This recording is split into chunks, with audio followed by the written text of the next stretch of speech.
So I never can repeat it, you know, but it is interesting, yeah? They say, oh, that's interactive. And That's you good. know, when you were playing that, you know what that remind me of? No. Earl Garner's opening number before he plays a selection. He always had something going on. You never knew where he was going. Errol Garner, yeah. Errol Garner, he's forever, you know. He plays, you know. I love to do something from his. Yeah. You know, like something like that. Bad boy, man. Yeah.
That's him.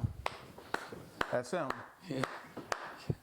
A buddy of mine was working at KYW. We're a good friend of mine, Al Yates. And this was during the time when they were producing the Mike Douglas show. I don't know if you remember. Mike Douglas. Mike Douglas, a big popular show, you know. Sure, very- yeah, I know, yeah. So Earl was on his show. Wow. Yeah. So Mike Douglas says, well, you know, they say that you can't read music. It says, well, you know, did you ever think about learning how to read? He said, and mess up all of this? In other words, he had his own thing. He didn't want to do nothing that would infringe on what he had already created. Yeah. Phenomenal. Phenomenal. He created one golden kind of song. It is Misty. Oh my goodness. Yeah. Oh my he goodness.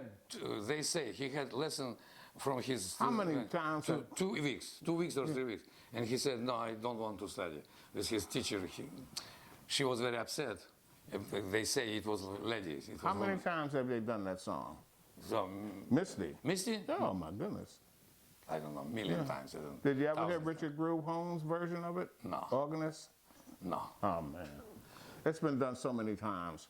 But let me inject this a little bit. Go ahead. Yeah. We were talking earlier about how musicians can create a riff and make a beautiful piece of music from that concept, discussing it, improvising. The bassist we talked about earlier, what was his name? Mingus. Yeah. Charles Mingus. Mingus. Mingus stands out to me, and so does Miles. Now, what they would do when they were going to perform a session, they would pick out the musicians that they knew could do what they wanted done for each selection. And you didn't see the lead sheets until you got in the studio. You got in the studio, closed the door. Then they told you what they wanted. Didn't want to have anything interfering, didn't want you to have any influence other than where they were coming from and help them achieve their goal. Miles was the same way. Miles would pick out the musicians that he, in his mind, saw building this pyramid for him, and he would get you in the studio, lock the doors, and then he would show you the lead sheets. Now, to me, this was pure genius. Sure. When you can hear another musician playing your composition before they even heard it. And then when they come in the room, they unfold and they say, okay, this is what we want to do. I mean, unfortunately, jazz music hasn't been recognized as well as I think it should be in the United States. But around the world, it's a phenomenon. You know, I heard this European DJ was saying, we tried to play this music, and we know we can't play it. We know this music has to come from the African and African American who has experienced this hardship in America, and through that, they create jazz music. He said, so what happens is, when they come to visit us, we stop everything we're doing, because we never know when they're going to come back again. And it's just like if you live around diamonds and you got diamonds all over the place. It has no value to it because you got them all around you. Yeah. But when a jazz musician comes to visit us, we know that this is something special. And we better try to get as much of it as we can while they're here. Yeah, sure. So, you know, during the time when everybody was catching hell and the Depression was jumping off, Duke and those cats was over on the French Riviera eating frog legs and fish eggs, champagne, living it up. People loved them. So I'm so glad that you are so rooted in this music, Edward. Thank you. Because what you're doing is expressing what was created by our ancestors through all that we went through. And some of them couldn't read and write. Yeah. But they had the spirit, and they were able to play. That's why I asked you earlier, when did you start reading? Because not only did you learn how to read, but it only made you better, to me.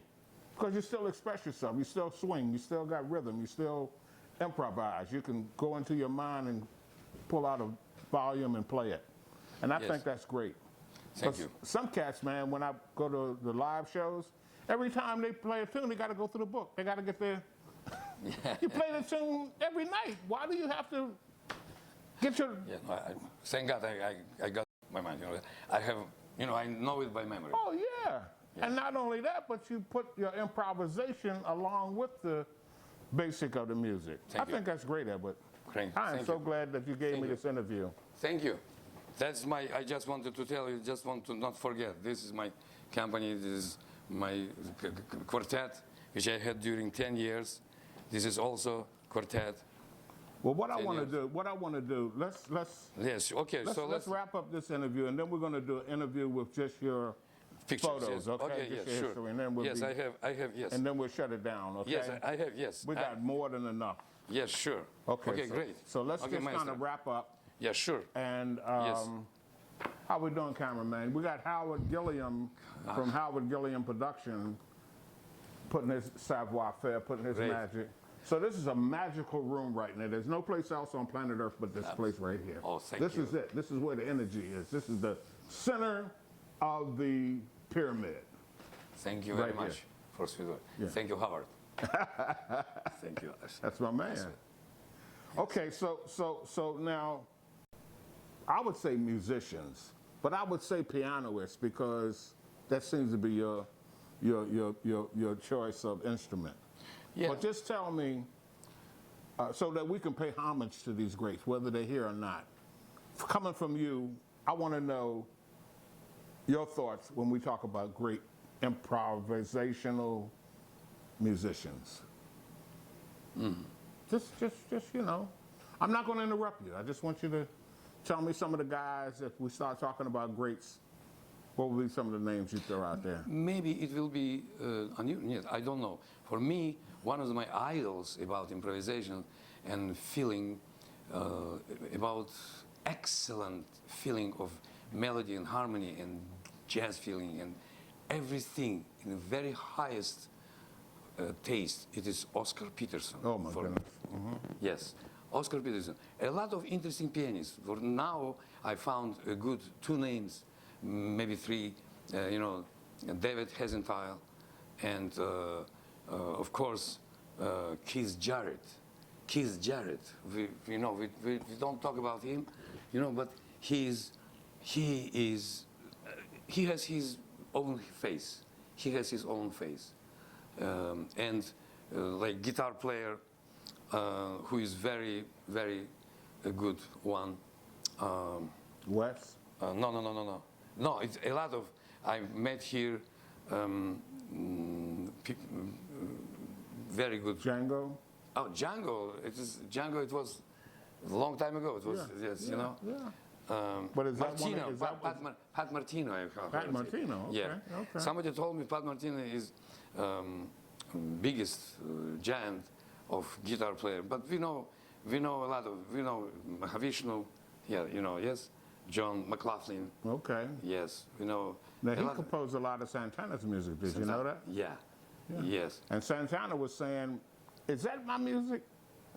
He didn't realize, man. I mean, that Santana had bent it all out of shape Yeah. like that. You know. Yeah. Great improvisation. Yes. What, by the way, we talk about jazz musicians.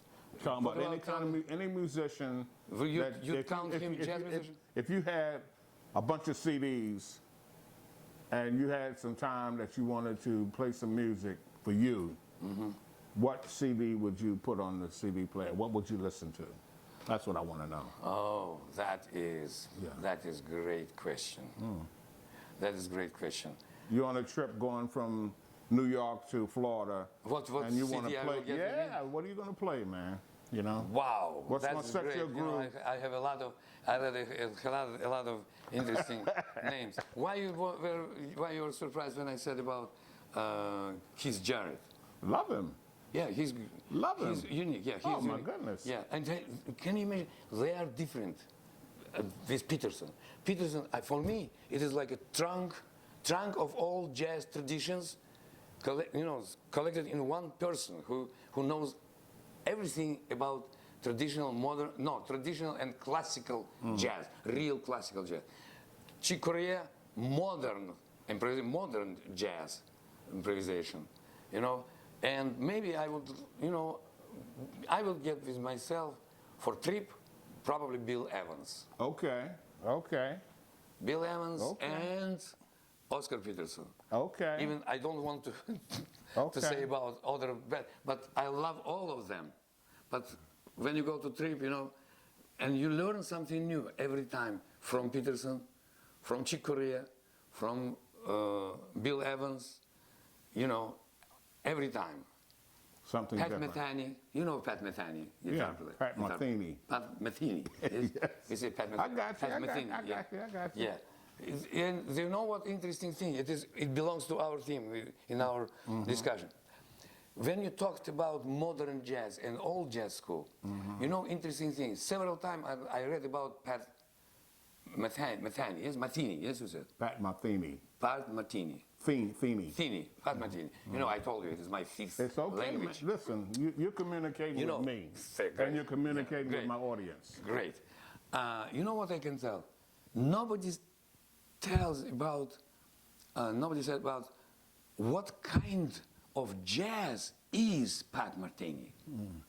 Because I can't he's define out. it. I can't define it. Nobody can identify what kind of jazz he is.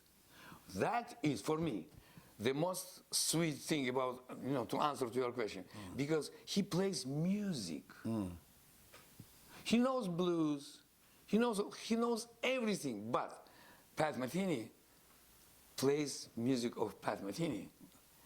And this is some modern word to the ocean of contemporary music. Yeah. He is one of them. Chick Corea, Pat Metheny, and even John McLaughlin when he did his great Apocalypse, this CD, very famous, when he performed all that, not 4/4, 3/4, but 11/8, 9/8, 17/8. You lost me. I'm not a musician. I I hear you, and I'm pretty sure some of our viewers. It is know. like, Yeah. yeah, and we had another guy who was, it is Don Ellis, Okay. who was, why he was unique? Because he used not rhythm like 1, 2, 3, 4, like this.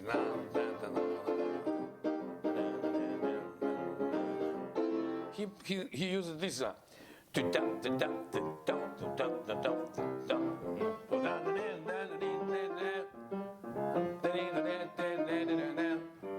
So it is something like unusual rhythm.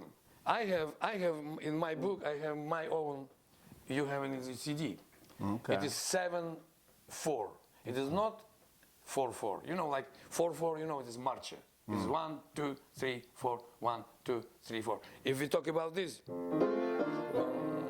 1, 2, 3, 1, 2, 3, 1. Yeah. Like a waltz. Yeah, like a waltz. Yeah. This is combination, like, you know, this one of.